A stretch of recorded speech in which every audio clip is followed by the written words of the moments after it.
morning and it is Monday. Happy Monday morning. Hi guys, sorry I just gave the dogs their bones. Anybody that's popping in, as always, good morning. Hello to you. Thank you for popping in. Super excited to see you guys today. Eric is beside me, although he doesn't have his computer, so he's not able to text back to anybody or chat in the chat box, but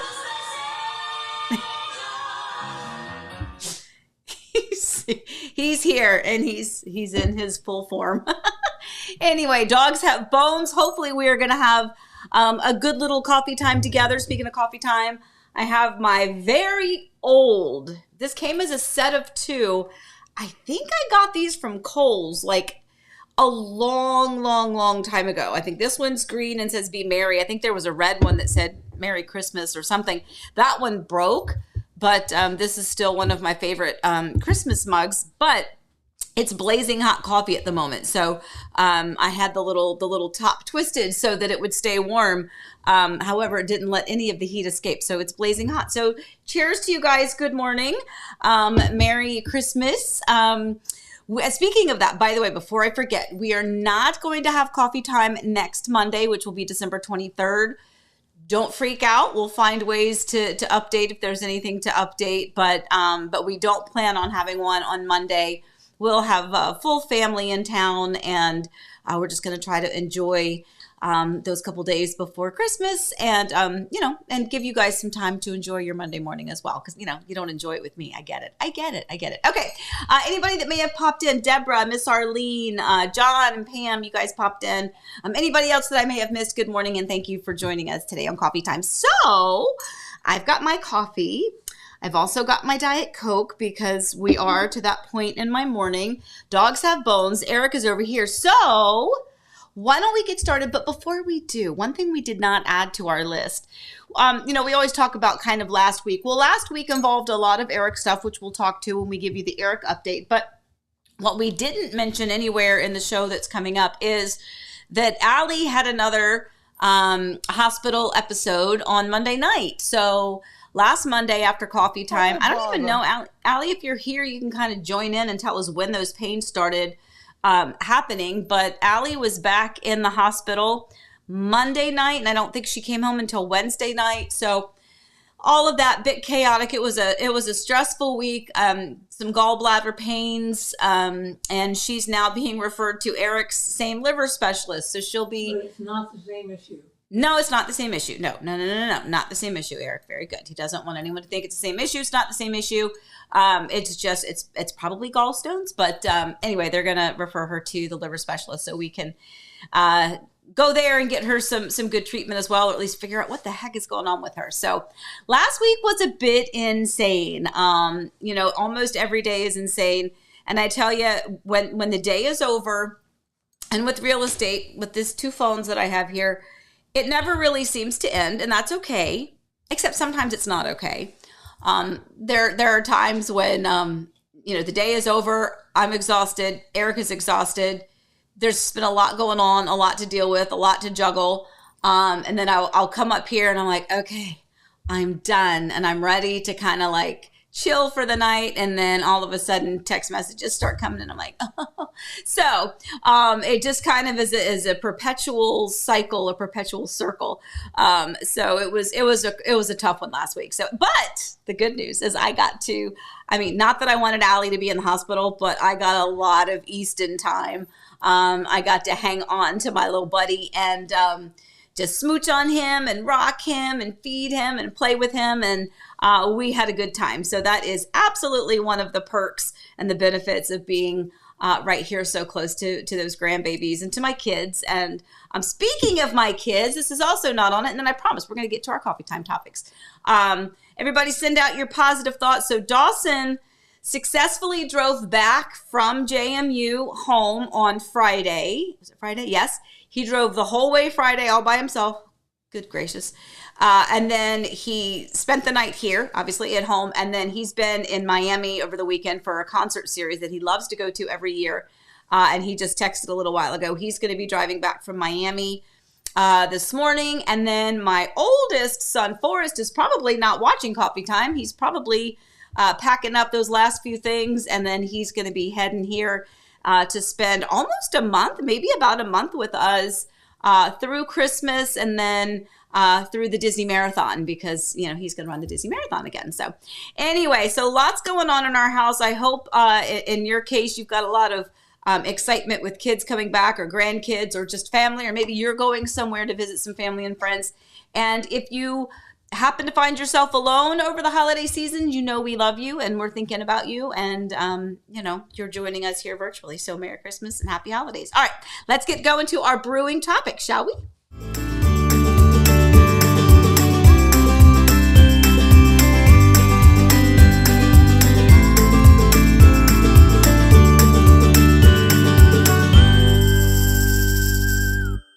Okay, so our topics today are cash versus conventional. So talking about some loan type structures, offer strategies, and lot challenges. So some good topics for us today. So before I do, I just saw that Rob posted, and we all have been paying attention to Rob's health as well. Got to leave in a few to get bloat pumped out because of my bad liver. Get a stent tomorrow.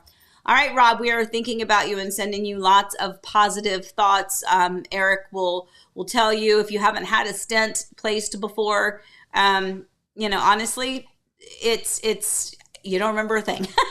So I've been on my side of it with Eric getting it, and once they roll you back and you get that general anesthesia, you know, we'll be thinking about you. I'm sure everything will go just fine, but keep us updated, please. All right, so to our first topic, which is what is it? It's cash versus conventional. Okay, so first of all, full disclosure, I'm very big on staying in your lane, right? I've talked about that before. I am not a lender. I am not well versed on all of the different types of loan structures, what is going to be best for you in your financial situation.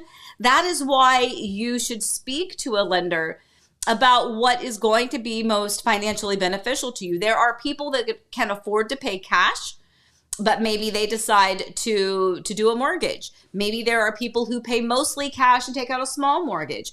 There are people who need to go, whether it's conventional or VA or FHA, or if they do, you know, standard conventional 80-20, or if they do some other loan configuration that is out there. This is why you speak to a lender about that. But what I want to talk a little bit about is the difference between cash. And when I say conventional, I do mean conventional, but there are some issues with VA and FHA as well, but conventional specifically, because that's the most common type of loan that someone is going to get when they are purchasing a home. So obviously the benefits of cash. Well, for you, if you're the buyer, it's quicker and easier. For the seller, it's also quicker and easier. For you, you're going to see all that money go out of your account, but you have now purchased a home, and you don't have to make a mortgage on it. You own that home outright. And that is a great feeling. I don't know it personally, but one day, maybe I'll know that feeling personally.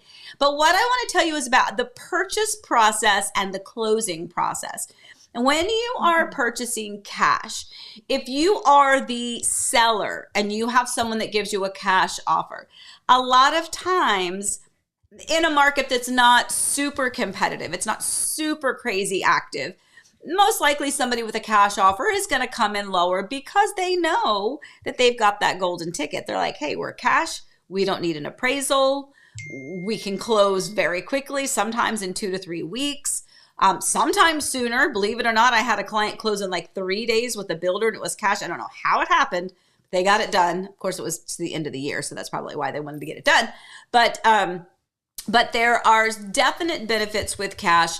And when you are structuring your offer, still be considerate of the fact that what is your market doing? And that is where you need your realtor to kind of help advise and guide, which is going to go into one of our second topics, which we'll talk about in a second. But again, just for clarification purposes, if it's conventional, you have about 30 days to get that home closed. That's about what it takes here. Remember, if you live somewhere else around the country or out of the country, a whole different ballgame. But here specifically, it's about 30 days from contract to close. If you are financing, and that's because it takes the lender about that amount of time to gather all of those documents, to get you through underwriting, to ask you the same question 50 billion times and request the same document 50 billion and one times. Yes, that happens to everyone. It's not just your lender. But it takes them about that amount of time to give you those three magical words, clear to close. And once you have that clear to close, that lender is signed off on the fact that, yep, we're ready to give you the money so that you can buy this home. The title company is also doing their work on the back end, behind the scenes. We never give those title companies enough credit for all of the stuff that they do to get the homes prepped and ready to close. And so that's why conventional or other loan structures is about 30 days. Cash, super fast. Now, I say that because I have had clients that originally were going to go cash and then decided to go conventional. And it took a longer time. And then they're like, maybe we should just pay cash. We're like, well, you probably should have paid cash because there were some extra hurdles we had to go over. But when you are buying, cash is nice. When you are selling, cash is equally nice. So whatever you do, make sure you speak with your lender first. If you are contemplating financing, or a financial advisor, if you have a financial advisor, you can talk to them first about what they think would be, most beneficial to you. But it is important to kind of note the difference. Now, real quick, I'm gonna throw in VA loans and FHA. And as a reminder, we love VA loans. We love the fact that they are out there for those people who have earned the right to have a VA loan. FHA loans are also fantastic. It's a great way for those first-time home buyers to be able to get in and start ownership in real estate. Yes, dogs. But they also come with some disadvantages, and that's important to note too. If you are VA, they're and FHA, but VA specifically, they're a little bit more strict when it comes to inspections. And that can be a disadvantage to a seller who might have an older home, who's selling it as is and is not planning on making any repairs or replacing anything.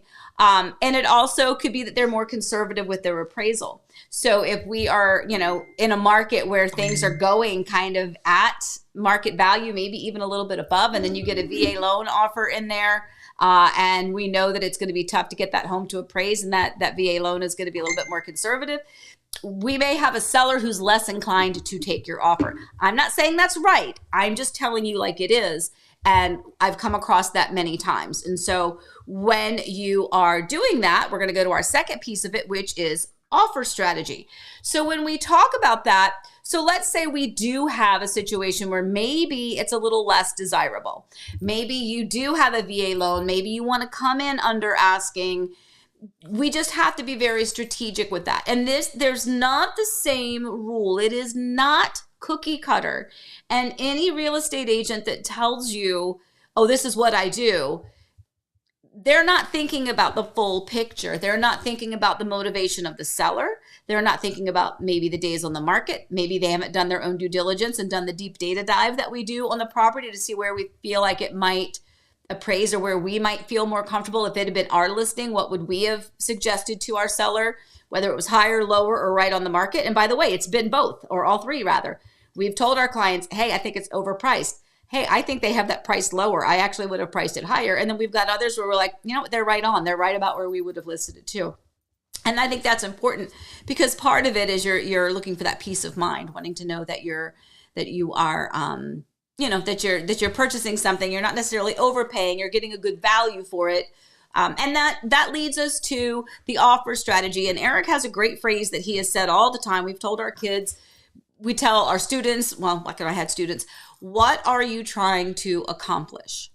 And I think that all of us, no matter what the situation is, but we're going to talk specifically real estate, but apply it to other aspects of your life as well. But think about when it comes to real estate, whether you're buying or whether you're selling, what is it that you are trying to accomplish?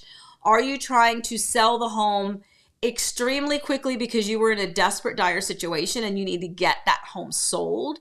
Your motivation is going to be different. Are you selling and you're like, I don't know, I'm just going to sell it. It's a second home, just put it on the market, but I'm not going to give it away. So we'll price it high. Everybody's motivation is going to be different. And that strategy is going to be different for listing it.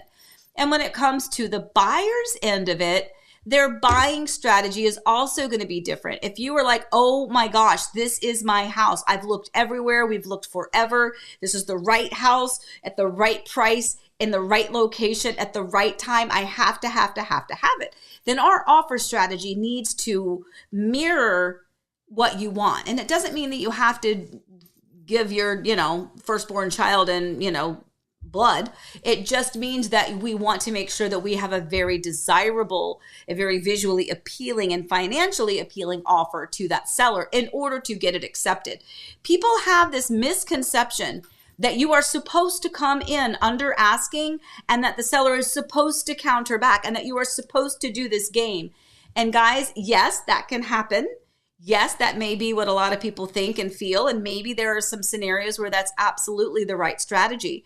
But there are times when if you are trying to accomplish achieving that home and getting that seller to accept your offer, then our strategy needs to be to give a good, strong, solid offer to get them to sign it immediately so that we can secure that home before somebody else, maybe a cash buyer, comes in and scoops it up. So I see this all the time, and it's just, it can be very frustrating when people don't necessarily, they have their own mindset of what they are willing to offer on a property or what they want to sell a property for without necessarily thinking through some of the other strategic pieces of that puzzle. So talk to your realtor, ask for their advice, get their professional opinion. They're going to know what the market is doing where you are. Is this a time to play back and forth and back and forth and back and forth and just paddle that back and back and back and back? You come in too low, they may very well just decline your offer because they feel like you're ridiculously low. It's not worth a conversation. That is a detriment because now what do we do? Now we submit another offer, and that was just kind of, they may just feel like, well, I've just kind of lost faith over there because they're just playing a game. So talk to your real estate agent, find out what your realtor suggests that you do. Discuss it. We want everyone to be happy, but I do think that is important to know what is it that you are trying to accomplish, and then let your realtor advise you and help structure things, whether buying or selling, accordingly. So anyway, so we got that in there. I don't know if I've just been like yakking this whole time, so I don't know if anybody else popped in, but if you did, I see Sydney, of course, Sydney and Valencio. Tracy popped in. Excellent. I'm so excited to have you guys here. This is my squinting. Very good. All right. What is our third topic? Our third topic, lot challenges. Okay. Now, this is important because I tell you that many, many, many times I pull topics and conversation about real life scenarios with my clients that we can all learn from them, and that we can be advised. There was a time when, I may have told this story before, but when Forrest was a baby, like I don't know, when did they play Pee Wee baseball or whatever that was, like 5? So he was little, and Eric was coaching T-ball, I guess it was, coaching T-ball. And I remember just one of the times, like the kid hit the ball and he ran to third base, not first base. And it was one of those things. Eric obviously wasn't mad, but later in the day, I was like, we do this all the time. So these kids may not know where first base is. So it's almost like you have to go back to the beginning sometimes and kind of reteach that. So that's kind of what I like to do here, right? Is to give you some information so that you'll be better prepared. So lots. And when I say lot, I mean your home site, your piece of land, your piece of earth, your property. This can be a challenge in many, many, many ways. And it's difficult. I totally get it. That piece of earth is something that you're not able to change. You can change the structure of the house. You can paint on the inside. They're fine. You can do anything on the inside. You just can't change that little chunk of earth that you own. So when you are buying specifically in areas that are more in so let's just say like Claremont, right? Claremont, Groveland, Mineola, where you have more of a hilly topography. For Florida standards, it's hilly. Now, if you think about that in, excuse me, in land terms, how many of those home sites are not going to be flat? How many of them are also going to have some sort of a hill? Maybe they're going to have an incline or a decline. Maybe it's going to be a little higher on one side or lower on the other. And here's what's important. When you look at the blank lot, you don't see the final grade. And when we talk about grade, that'll be our word. So we'll talk about that in a minute. You don't see the final grade of that piece of property. But if it has a hill or a slant or an incline or a decline, chances are it's still going to have some sort of a hill or a slant or an incline or a decline, even after the final grade. Maybe it won't be as extreme, but this is what we want to make sure that we are fully aware of before you decide on that particular home site, so that you don't have a disappointment when it's all done and you're like, oh gosh, well, I thought it was going to be flat like the house 2 doors down, or the one over here, everybody else's is flat. Why is mine not? Now, that actually has to do with the county, not the builder. When, and we'll get to this here in a second. Maybe I'll just go ahead and scoot to that in a second. But this is something that is required by the county. That grading has to have a certain amount of slope. So with that, I'm going to go to our word of the day so I can tie all of this in. Okay, so let's go to that. Oh, now come on, Amy, tell me what's the word.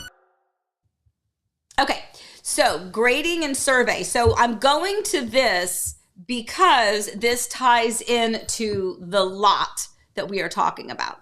So when you get a survey of your property at closing, you will get a final survey of your property. You usually get several copies if it's new construction, one if it's resale.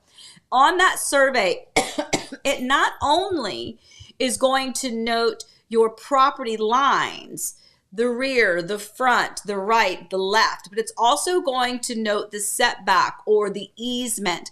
Almost everybody's driveway, in fact, I don't know of anybody that doesn't, the driveway is within an easement, like that front apron part, not the driveway where you park your cars, but that little apron part that goes out to the street. That is in an easement. And so the county has every right, if there's a water line issue, if there's something happening under the ground, to rip that up, fix the problem, and then they are also then required to put it back together. But that easement would be noted on the survey. The other things that are noted on the survey are going to be those little elevations. I don't know what the right terms are, but I'm just going to say the elevation, how high and how low and how much of an incline. When you look at properties here, almost every home, you've got your home, and then on the side of it, you have the land goes a little bit like this. It dips between the houses. And that's so that the rain can go to the side away from your house, between the houses, and then down. That is done with grading, with leveling or inclining or hilling or inclining or declining. Whatever it is that the county requires for proper drainage is how that lot has to be graded. So it's important to kind of note that. So if you're out and you're looking at home sites and you see that your home site is completely level, then chances are it's going to be a flat home site and you're not going to have any issues. If you happen to have a home site where it dips down in the back, then your lot is probably going to dip down in the back. And if you decide that you want to add a pool at some point in time, you're probably going to have a retaining or a retention wall there to kind of help, which makes your pool cost a little bit more money. Doesn't mean you can't have a pool, just means there's some other structural elements that are engineering elements that are going to have to be added to that. If it happens to go up, I had a home that the backyard was a straight backyard and then it went up. Everyone was worried about drainage. There were no drainage issues because even though the backyard slanted up, the rain would come down and it was graded properly so that it went away from the house. So grading is going to be noted on the survey. You're going to be able to see property lines, easements, and you're also going to have little numbers on there. And usually at a pre-construction meeting, the builder will go over, this on this side, it's going to slant out this way. This side is going to slant over to this way. But that is something that unfortunately the county requires, and it's the builder just has to comply with the county. So note that when you are looking for home sites, don't just look, do you have a neighbor on the right or a neighbor on the left, or do you have a neighbor behind you, or do you have a neighbor in front of you, or what are you looking at to the right, to the left, and the front and the back? Make sure you're looking at that actual piece of land. And if you have any questions or concerns about, hey, I noticed there's a little bit of a dip back there. Is that going to stay? Is that going to get filled? Is that going to be more pronounced once we have final grade? These are things that it's important to kind of think about and ask, so that in the end, you don't have a disappointment where you're like, oh, I thought that was going to be one way and I see that it's another. But all signs indicated that that was going to be the way it was going to be in the beginning. And nobody likes anybody to be disappointed. It breaks our heart. So, all right. So don't forget, by the way, if you have questions, make sure you pop them in here. I'm not looking. Hold on.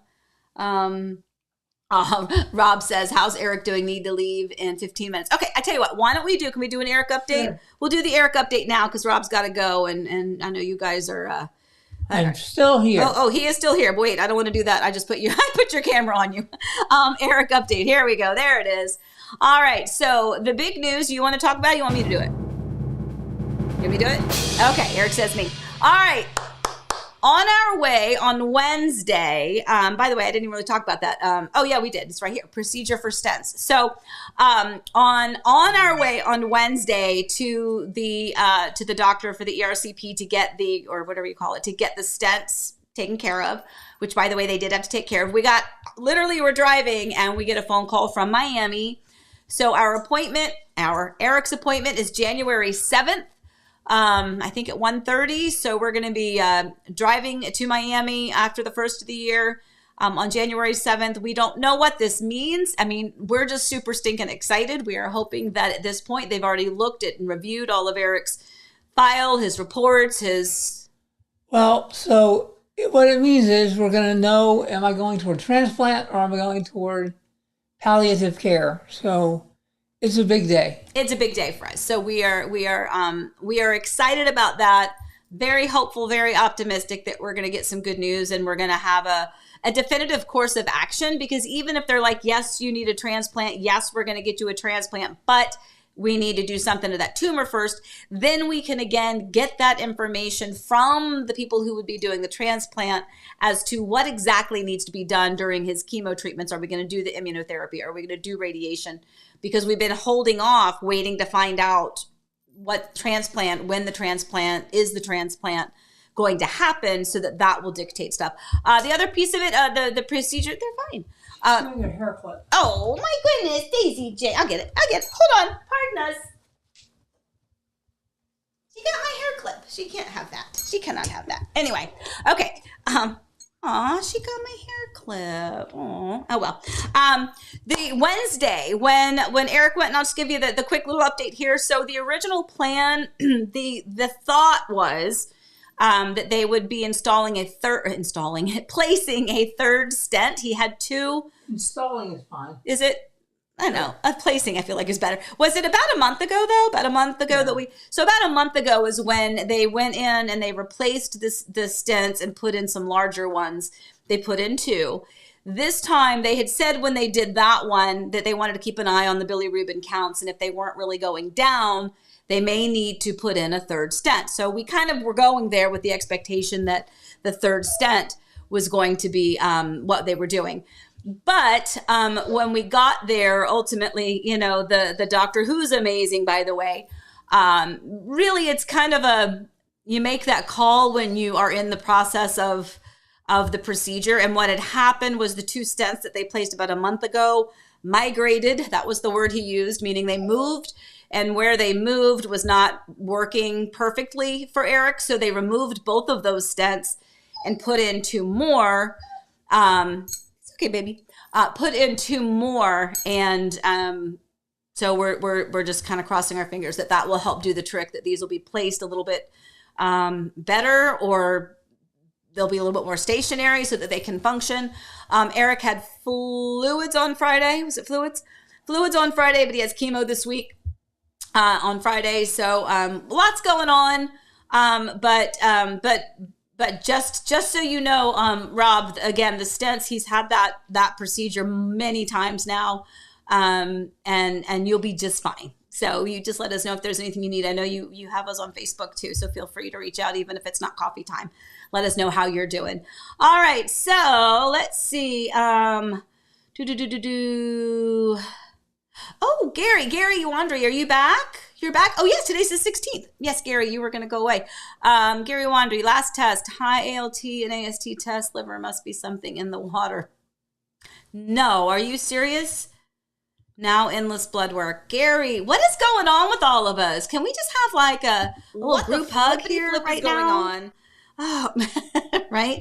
Oh my goodness. All right, Gary, I actually was it is the 16th, so I think you're back. So I'm gonna text you when this is over so we can talk about your house and what you have going on. Anything else? Oh, Forrest said he's here, but he's packing. That was earlier. So he'll be heading out. Oh, wait a minute. Allie says Easton is locked in watching Coffee Time. Currently, he loves his Mimi. Hello, Mr. Easton. And where's my Elsie? Hopefully Elsie is watching too. Those kids are so stinking cute and so smart. I cannot stand it. Kim, talking about closing, says the only nerve-wracking part was the wire transfer because you hear so much about fraud out there, but the bank made it fairly easy. Kim, that is a really good point. Thank you for bringing that up. Anytime there's a wire transfer, which is how you're going to initially, and by the way, this is resale or new construction. If you are gone are the days of bringing a check. Okay. Most of the title companies now do not, and definitely the real estate brokers do not deal with having those funds. It's the title company. It's all done as a wire transfer. And yes, there is a lot of wire fraud out there. So anytime you will not receive wiring instructions from me, if your realtor is providing you wiring instructions, I'm just going to let you do that, but then you need to speak to that realtor and you need to speak to that title company or where those funds are supposed to be wired and confirm. And you should do your own due diligence anyway, no matter when you get it, where you get it, or who it comes from. If it's via email from the title company, still call that title company and confirm that those are the correct wiring instructions, because you are right, Kim. You are wiring a heck of a lot of money, and God forbid, you get scammed there. So that's a good one. Yeah. And let's see what else we got going on. Kim, again, it's challenging because of Florida, the small lot sizes, especially when you're used to more privacy. It is definitely something that is a little hard to get used to, for sure. Pam, agree, Kim. From a few acres to a postage stamp. I know it really is hard to get used to, but I mean, I feel like there's some benefits, there's some trade-offs. It just depends on your perspective. But I'll be the first to admit I miss land. I was looking back at our old house in Virginia, as you do sometimes, right? Somebody, I think one of our old neighbors posted something on Facebook, and it just kind of got my brain going. And so I looked up our old house on Zillow or whatever, even though it's not for sale. But I looked at our backyard. Do you remember how big our backyard was? It was huge. We had a whole big mulch area with the big playground for the kiddos. There was a whole shed in the other back corner, and still so much space in that yard. And it is definitely something to get used to. But again, there's a trade-off. Our home site now, I love how big our yard is now, and we've still got the nice pool and everything, and there's so much space for the dogs. But that's usually what it is, right? You want privacy and room for the dogs. All right, I'm just doing Pam. Pam says, I hate that in Mineola they don't allow trees planted in the grassy area on the streets on the side of the sidewalk. Yeah, I think it could be because, and I'm speculating here, okay? I know that there has been a lot of issues with HOAs. And for instance, in our community, we have our yard, we have a sidewalk, and then you have that other little section. And that other little section is where they plant these trees so that these streets will be tree lined and beautiful later on. But those roots, the types of trees that they put there I don't know that there's any kind of a tree that you could put there that wouldn't do the same thing. But the tree that they put there is usually not super expensive. And those roots will eventually break that sidewalk.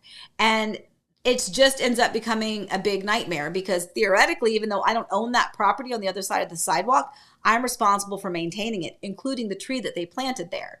So I'm guessing that maybe it's just like, it's just too much trouble. And Maybe out in Mineola, because the land is so like this, that maybe it would be more of a challenge. I'm not sure. But Ella, can you recommend a home inspector in the area? Yes, I absolutely can.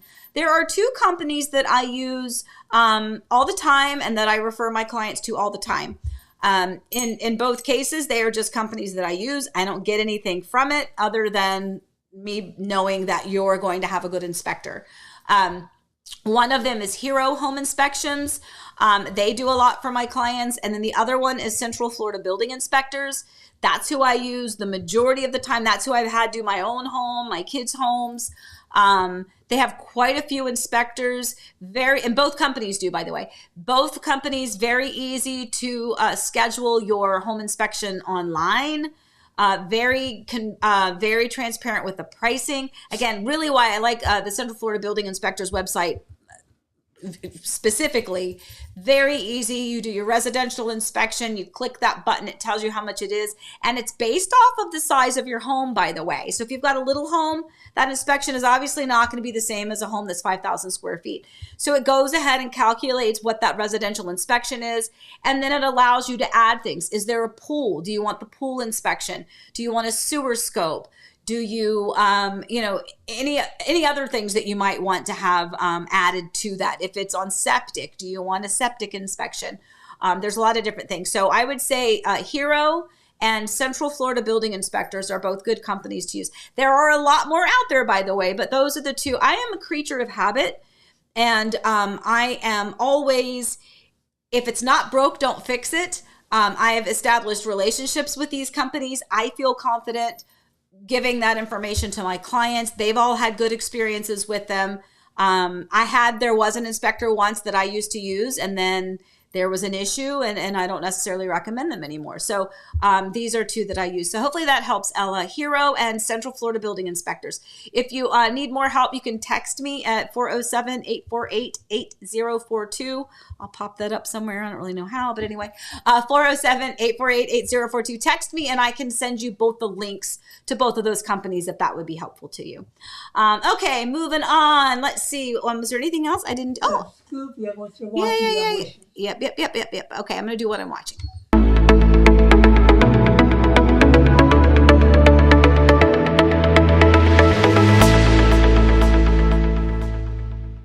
Okay, so first of all, I did watch Yellowstone finale last night. Oh my gosh, we can talk about that another day because I'll go on and on and on and on and on and talk about it. However, if you haven't watched this, I think this is like 8 episodes on Netflix. No Good Deed. You got Lisa Kudrow and Ray Romano.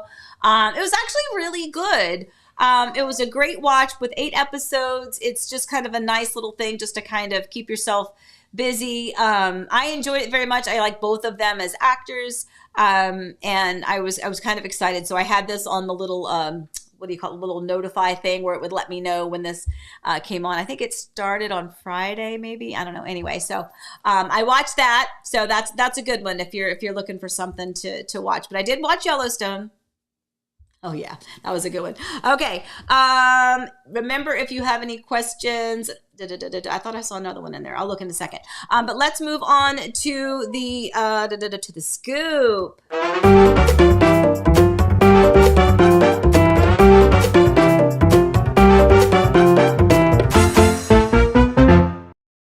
Okay, so we are excited. Kingdom Sushi. Now, I will say, full disclosure, I'm not a big sushi person, but I have a lot of family members that are. So Kingdom Sushi is very big on iDrive. Now, my friends, we are getting one here near Lakeside at Hamlin.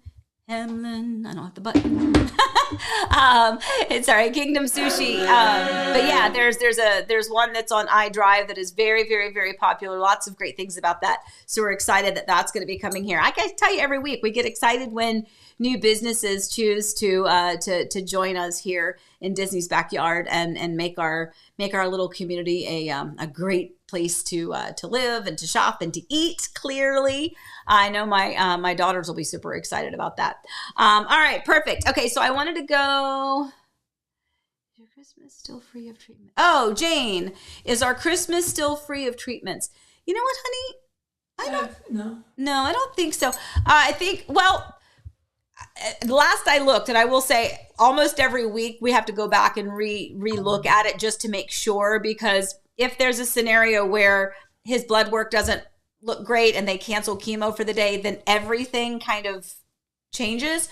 He has chemo this week, which is the 20th, and then again on the 27th. So yeah, so nothing right at or around Christmas. It'll be after Christmas. So, all right, perfect. Okay, all right, let me move on. I was looking for any questions, so that was good. All right, perfect. All right, last thing. Oh, no, not last thing, but wishes.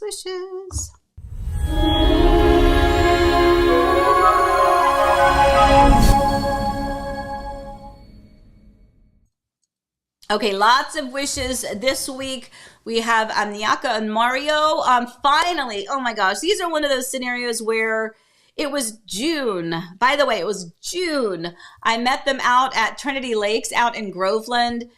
They were on their way to a Disney cruise, which I think Sydney said she's on a cruise right now or going on a cruise. I'll have to go back and look at these texts later. But they were on their way to a cruise, but they wanted to take a look at this specific community, fell in love with it. They knew that's where they wanted to be.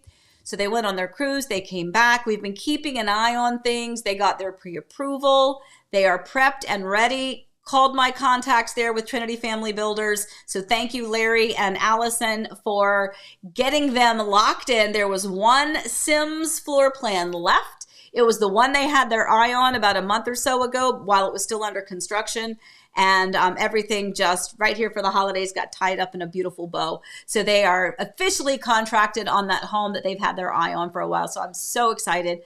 Lydia and Rio also contracted. I don't know if we had them on last week's or not, but we were kind of contemplating, but they are contracted. Scott and Tanya are supposed to be closing this week, potentially. Rishi and Paella, Piali, that's it, Piali. I always want to say it right. They're supposed to be closing as well. They did their new homeowner orientation last week. And then Marie and James also getting ready to close. So we're just really excited. A lot of things happening here toward the end of the year, because obviously the builders, if it is new construction, are excited to get things underway and to get these homes closed before the end. So super excited about all of that. Anyway, all right. So let's see. Was that it, honey? Do I have anything else? Good. I think I'm good. I just have weather. You want to do weather? Weather, sure. Weather.